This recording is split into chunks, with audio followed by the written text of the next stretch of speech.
नमस्कार दोस्तों, स्वागत है आपका अपने YouTube चैनल पारुल त्यागी पर। तो दोस्तों, आज हम सुनेंगे कार्तिक मास में सुना जाने वाला 11वां अध्याय। बोलिए श्री लक्ष्मी नारायण भगवान की जय हो। एक बार सागर पुत्र जलंधर अपनी पत्नी वृंदा सहित असुरों से सम्मानित हुआ सभा में बैठा था। तभी गुरु शुक्राचार्य का वहां आगमन हुआ। उनके तेज से सभी दिशाएं प्रकाशित हो गई। गुरु शुक्राचार्य को आता देखकर सागर पुत्र जलंधर ने असुरों सहित उठकर बड़े आदर से उन्हें प्रणाम किया। गुरु शुक्राचार्य ने उन सबको आशीर्वाद दिया। फिर जलंधर ने उन्हें एक दिव्य आसन पर बैठाकर स्वयं भी आसन ग्रहण किया। फिर सागर पुत्र जलंधर ने उनसे विनम्रता पूर्वक पूछा कि हे गुरुदेव, आप हमें यह बताने की कृपा करें कि राहु का सिर किसने काटा था। इस पर दैत्य गुरु शुक्राचार्य ने विरोचन पुत्र हिरण्यकश्यप और उसके धर्मात्मा पौत्र का परिचय देकर देवताओं और असुरों द्वारा समुद्र मंथन की कथा संक्षेप में सुनाते हुए बताया कि जब समुद्र से अमृत निकला तो उस समय देव रूप बनाकर राहु भी पीने बैठ गया। इस पर इंद्र के पक्षपाती भगवान विष्णु ने राहु का सिर काट डाला। अपने गुरु के मुख से इस प्रकार के वचन सुनकर जलंधर के क्रोध की सीमा न रही। उसके नेत्र लाल हो गए। फिर उसने अपने धमसर नामक दूत को बुलाया और उसे शुक्राचार्य द्वारा सुनाया गया वृतांत सुनाया। तत्पश्चात उसने धसमर को आज्ञा दी कि तुम शीघ्र ही इंद्रपुरी में जाकर इंद्र को मेरी शरण में लाओ। धसमर जलंधर का बहुत आज्ञाकारी एवं निपुण दूत था। वह जल्द ही इंद्र की सुधर्मा नामक सभा में जा पहुंचा और जलंधर के शब्दों से इंद्र से बोला कि हे देवता धाम, तुमने समुद्र का मंथन क्यों किया और मेरे पिता के समस्त रत्नों को क्यों ले लिया। ऐसा करके तुमने अच्छा नहीं किया। यदि तू अपना भला चाहता है तो उन सब रत्नों एवं देवताओं सहित मेरी शरण में आ जा, अन्यथा मैं तेरे राज्य का ध्वंस कर दूंगा। इसमें कुछ भी मिथ्या नहीं है। इंद्र बहुत विस्मित हुआ और कहने लगा, पहले मेरे भय से सागर ने सब पर्वतों को अपनी कुक्षी में क्यों स्थान दिया और उसने मेरे शत्रु दैत्यों की क्यों रक्षा की।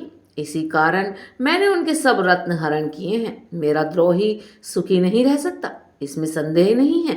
इंद्रदेव की ऐसी बातें सुनकर वह दूत शीघ्र ही जलंधर के पास जा पहुंचा और सारी बातें कह सुनाई। उसे सुनते ही वह दैत्य मारे क्रोध के अपने होठ फड़फड़ाने लगा और देवताओं पर विजय प्राप्त करने के लिए उसने उद्योग आरंभ किया। तो सब दिशाओं पातालों से करोड़ों दैत्य उसके पास आने लगे। शुंभ निशुंभ आदि करोड़ों सेनापतियों के साथ जलंधर इंद्रदेव से युद्ध करने लगा। शीघ्र ही इंद्र के नंदन वन में उसने अपनी सेना उतार दी। वीरों की शंख ध्वनि और गर्जना से इंद्रपुरी गूंज उठी। अमरावती छोड़ देवता उससे युद्ध करने चले। भयानक मारकाट हुई। असुरों के गुरु आचार्य शुक्र अपनी मृत संजीवनी विद्या से और देवगुरु बृहस्पति द्रोणागिरी से औषधि लाकर जिलाते रहे।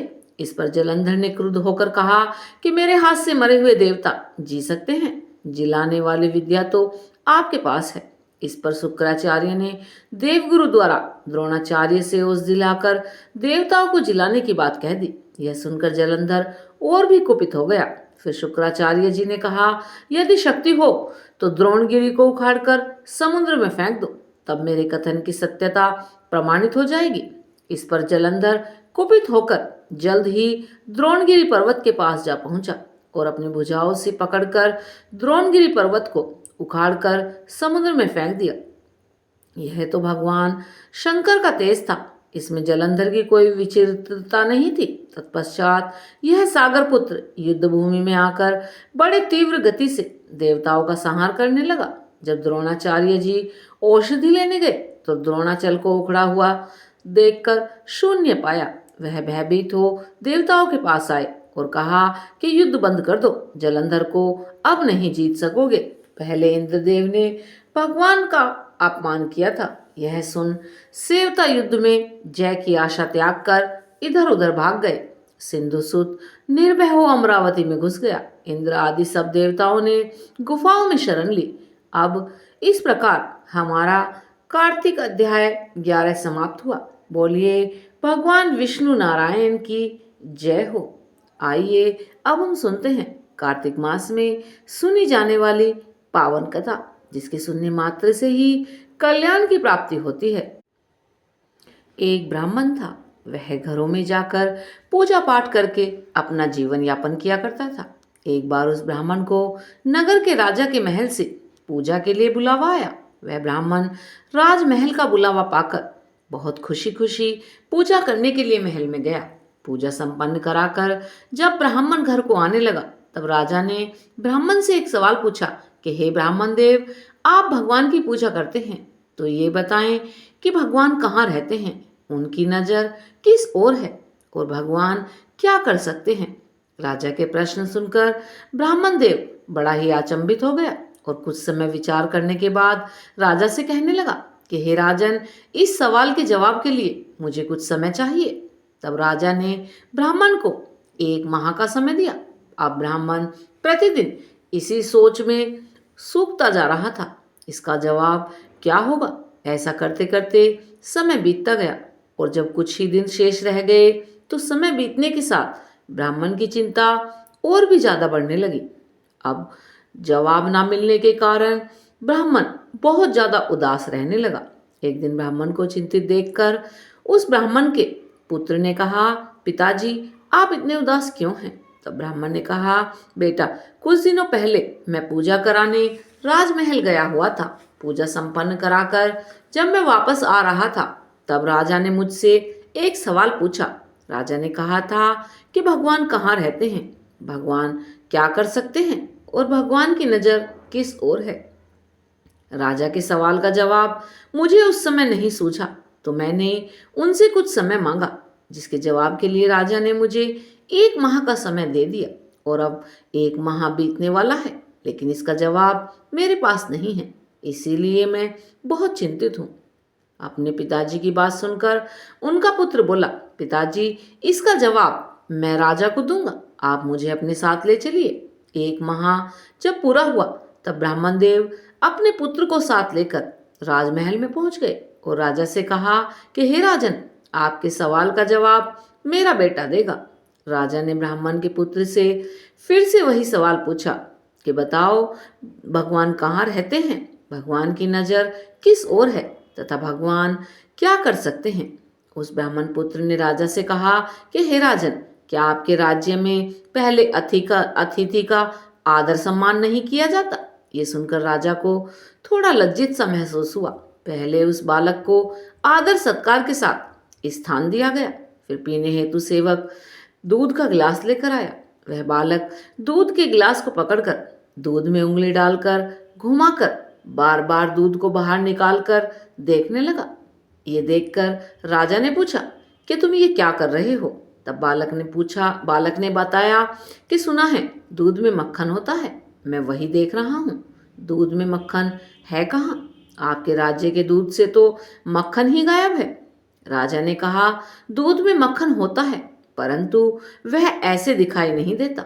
जब दूध को जमाकर दही बनाया जाता है और फिर दही को मथा जाता है, तब कहीं जाकर मक्खन प्राप्त होता है। तब ब्राह्मण के पुत्र ने कहा, महाराज, यह आपके पहले सवाल का जवाब है। जिस तरह दूध से दही और दही को मथने से मक्खन प्राप्त होता है, उसी प्रकार परमात्मा प्रत्येक जीव के अंदर विद्यमान होते हैं, परंतु उन्हें पाने के लिए सच्ची भक्ति की आवश्यकता होती है। मन से ध्यान पूर्वक भक्ति करने पर आत्मा में छुपे हुए परमात्मा का आभास होता है। राजा ब्राह्मण के पुत्र के जवाब से बहुत खुश हुआ और कहा कि अब मेरे दूसरे सवाल का जवाब दो, भगवान किस ओर देखते हैं। तब उस बालक ने कहा कि हे राजन, इसका जवाब मैं जरूर दूंगा, परंतु मुझे इसके लिए एक मोमबत्ती की आवश्यकता है। राजा ने तुरंत एक मोमबत्ती मंगवाई और उस बालक को दे दी। उस बालक ने मोमबत्ती को जलाकर कहा, राजन, अब आप बताएं, इस मोमबत्ती की रोशनी किस ओर है। तब राजा ने कहा कि इसकी रोशनी चारों दिशाओं में एक समान है।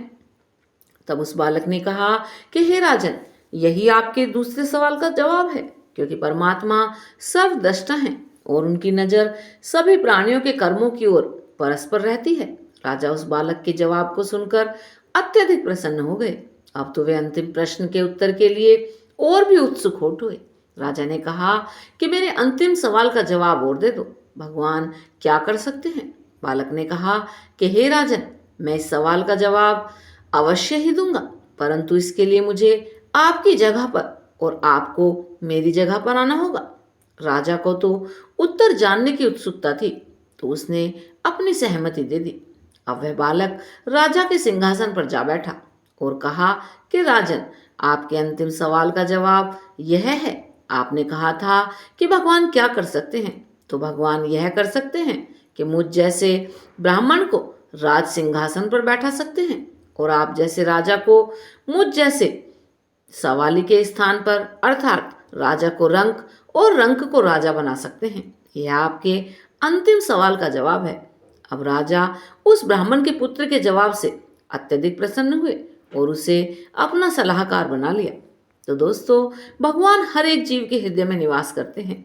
परमात्मा के साथ प्रेम करोगे तो वह आपको सही मार्ग दिखाएंगे। इसीलिए हर जीव को पूजा पाठ, भजन, कीर्तन करना चाहिए, जिससे आप अपने अंदर की उस भक्ति से जुड़ सकें जो आपके भीतर ही मौजूद है, लेकिन आप उसे पहचान नहीं पा रहे हैं।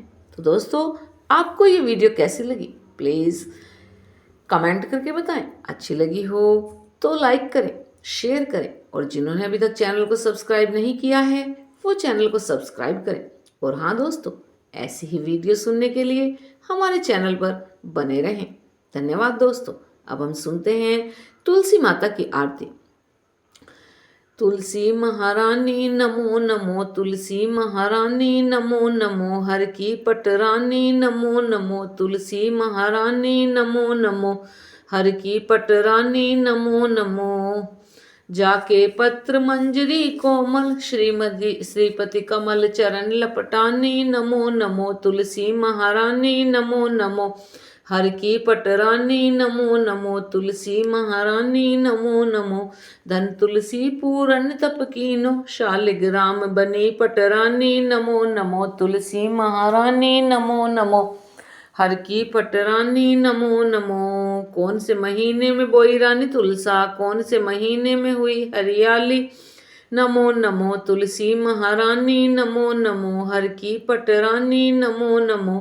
कौन से महीने में हुई तेरी पूजा, कौन से महीने में हुई पटरानी, नमो नमो तुलसी महारानी नमो नमो, हर की पटरानी नमो नमो। साढ़ मास में बोई रानी तुलसा, सावन मास में हुई हरिया, नमो नमो तुलसी महारानी नमो नमो, हर की पटरानी नमो नमो। कार्तिक मास में हुई तेरी पूजा, मंगसिर मास में हुई पटरानी, नमो नमो तुलसी रानी नमो नमो, हर की पटरानी नमो नमो।